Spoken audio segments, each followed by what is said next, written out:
Hey folks, John here from Track. I want to thank you for visiting my channel and for watching my video.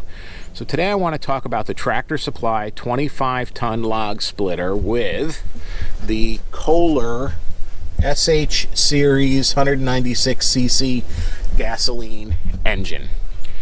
So I bought this log splitter about a month ago, and I split probably about 1.5 cords of wood with it since I got it. On Thanksgiving Day, I came out to start it. It was in the low 30s, and 30 pulls wouldn't start.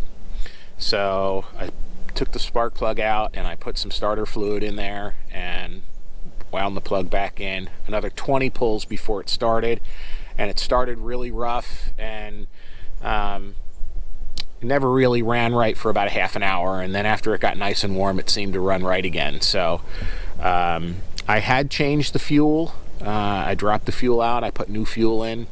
I don't run any ethanol in my small engine, so it's all no E gasoline. And what I'm going to do is I've tested it for the last couple of days, and it's been starting right up regardless of temperature. Tomorrow it's supposed to be a high of 34.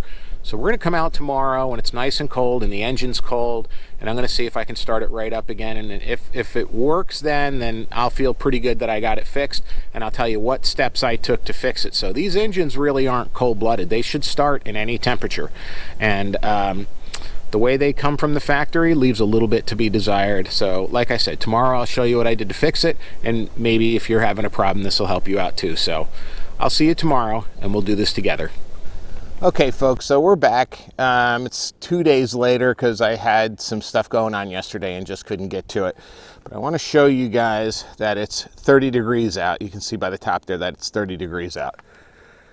So what we're going to do is we're going to run through the sequence of starting this engine and how to do it in very cold weather. It is in the instructions, but you got to look around for them. And if you don't go through the instructions, then this video I think you'll find pretty helpful. So let's go get started. So the first thing that I do is I take off the cover. Now I keep the engine covered just to keep moisture out of it. It's pretty sensible, I think. I just use a construction grade garbage bag and keep it tied down with a radiator strap. So let's remove that.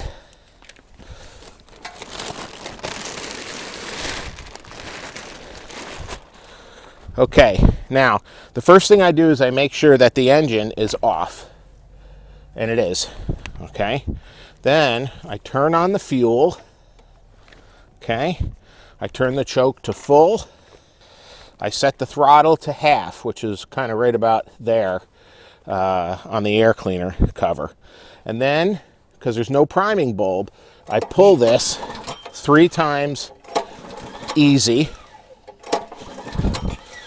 Okay, then I reach over and I turn the engine on. Okay, and the engine should start.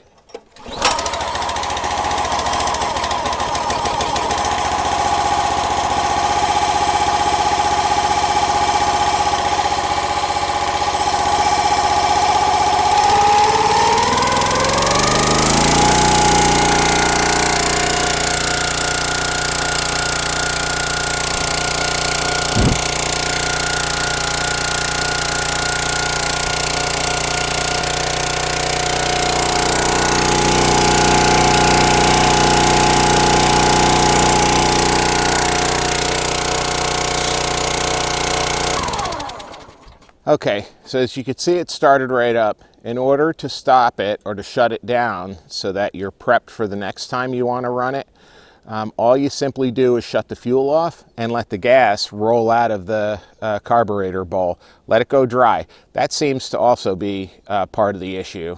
When I started doing that, it started working a lot better. So shut the fuel off, let it run dry, and then when you're done, just return all the levers and dials to the place that they were when you started. So should be pretty easy. If you found this video helpful and informative, then I'd be honored if you'd like, subscribe, and hit that notification button so that you would be informed of all of the videos that I put out as soon as I put them out. It is so cold out here to me today. I am freezing. I can barely talk. So thanks for watching. Good luck and Godspeed. Track out.